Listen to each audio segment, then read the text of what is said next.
Bank Rakyat Indonesia atau dikenal dengan BRI, yaitu didirikan pada tahun 1895 di Purwokerto, Jawa Tengah. Pendiri Bank BRI yaitu Raden B. Arya Wiraatmaja. Maka, untuk pengoperasian rakyat Indonesia, Bank BRI pun dibangun. Berawal dari nama The Purwokerto Hulp and Spar Bank der Inlands Hulpden atau Bank Bantuan dan Simpanan milik kaum priai Purwokerto. Bank ini merupakan lembaga keuangan yang berfungsi untuk melayani masyarakat Indonesia atau orang-orang pribumi. Resminya didirikan pada tanggal 18 Desember 1895. Maka pada tanggal itu dijadikan sebuah hari atau dijadikan hari lahirnya Bank BRI. Bank Rakyat Indonesia pasca kemerdekaan. Setelah merdeka yaitu pada tanggal 17 Agustus 1945 dari penjajahan Belanda dan Jepang, BRI menjadi bank pertama rakyat Indonesia. Pada masa peperangan, pertahanan kemerdekaan pada tahun 1948, BRI sempat berhenti beroperasi selama 1 tahun. BRI beroperasi kembali pada tahun 1949 setelah ada perjanjian Renville antara Indonesia dengan Belanda untuk berdamai dan Indonesia tetap menjadi negara yang merdeka. Visi dan misi dari Bank Rakyat Indonesia atau disebut dengan BRI. Visinya yaitu yang menjadi the most valuable bank di Asia Tenggara dan home to the best talents.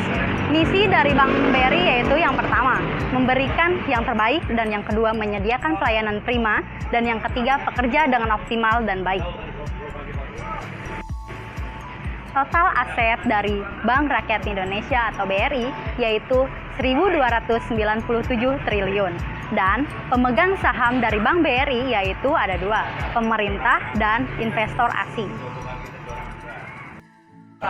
Perkembangan Bank Rakyat Indonesia. Sesudah Indonesia merdeka dari Belanda dan Jepang pada tanggal 17 Agustus 1945, akhirnya Bank Rakyat Indonesia menjadi bank pertama dan terbesar di Indonesia dengan peraturan pemerintah nomor 1 tahun 1946 pasal 1. Selanjutnya, pada masa pertempuran mempertahankan kemerdekaan pada tahun 1948, aktivitas bank pernah berhenti selama 1 tahun, sehingga pada tahun 1949, bank tersebut kembali beroperasi setelah diadakan perjanjian antara pemerintah Indonesia dan pemerintah Belanda melalui perjanjian Renville setelah Indonesia meningkatkan merdeka absolut seluruh wilayah Indonesia dari tangan Belanda. Selanjutnya, Bank Rakyat Indonesia menjadi bank sentral melewati peraturan Undang-Undang Nomor 13 Tahun 1968. Setelah itu, Peraturan Undang-Undang Nomor 21 Tahun 1968, Bank Rakyat Indonesia dimantapkan kembali untuk melaksanakan perannya menjadi bank umum. Perkembangan Bank Rakyat Indonesia akhirnya menghadapi perubahan kembali pada tahun 1990. Tepatnya, berganti menjadi PT, melewati Peraturan Undang-Undang Perbankan Nomor 7 Tahun 1992. Pada awal berganti menjadi PT, kepemilikan Bank Rakyat Indonesia 100% dikuasai oleh pemerintah Indonesia. Di tahun 2007, BRI menjadi bagian penyaluran kredit usaha rakyat. BRI mengakuisisi Bank Jasa Arta yang kemudian diubah menjadi BRI Syariah. Pada tahun 2008, BRI memenuhi ketentuan Basel II dengan memenuhi rasio kecukupan modal yang sehat, manajemen risiko yang kuat, dan prinsip transparansi yang unggul. Di tahun 2009, seluruh unit kerja BRI telah terhubung secara real time dan mengembangkan Peers BRI. Di tahun 2011, melakukan pemecahan nilai nominal saham dengan perbandingan 1:2, BRI mengakuisisi Bank Agroniaga yang kemudian diubah menjadi BRI Agroniaga. Di tahun 2014, BRI menekan kontrak pembuatan satelit dengan Space System atau Loral dan kontrak peluncurannya dengan Arianespace. BRI meluncurkan BRI Link, produk laku pandai dengan konsep menjalin kerjasama dengan nasabah BRI sebagai agen yang dapat melayani transaksi perbankan bagi masyarakat secara real time online menggunakan fitur edisi mini ATM BRI dengan konsep sharing fee. Di 2011, BRI mengutip data definitif menjadi bank beriset terbesar di Indonesia dengan nilai 1.126,3 triliun rupiah dan secara bersamaan menjadi bank yang paling menguntungkan. Pada tahun 2018, harga saham perseroan menyentuh level tertingginya pada level Rp3.780 per unit. Itu terjadi pada tanggal 28 Februari atau meroket 332% dalam 15 tahun sejak IPO. Terakhir pada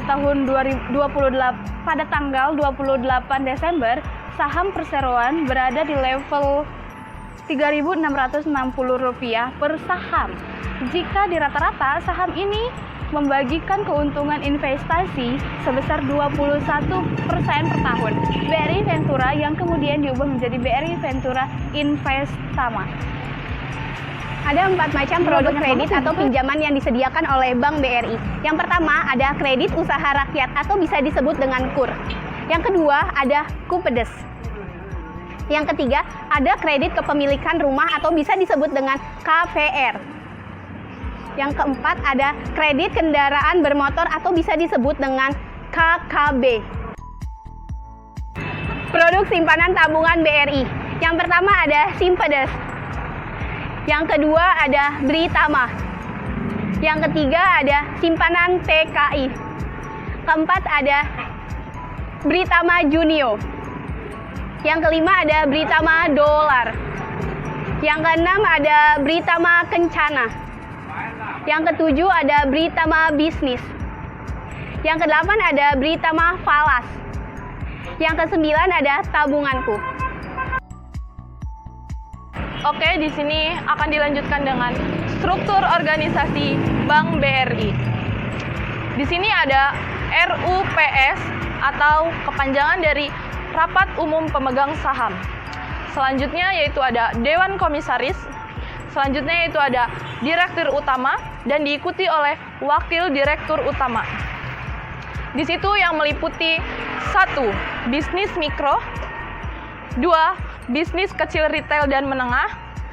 Yang ketiga yaitu ada hubungan kelembagaan dan BUMN. Selanjutnya di sini ada corporate banking dan treasury dan global service. Yang meliputi yaitu jaringan dan layanan. Yang kedua yaitu meliputi digital, teknologi informasi dan operasi. Dan selanjutnya manajemen resiko, human capital, keuangan, kepatuhan. Yang selanjutnya itu ada change management dan transformation office, manajemen aktiva tetap dan pegadaian, satuan kerja audit intern. Selanjutnya di bawahnya ada kebijakan bisnis mikro. Yang kedua ada micro sales management, social entrepreneurship dan inkubasi, bisnis program dan kemitraan. Selanjutnya ada kebijakan bisnis kecil, retail dan menengah yang meliputi small sales management, bisnis pertanian.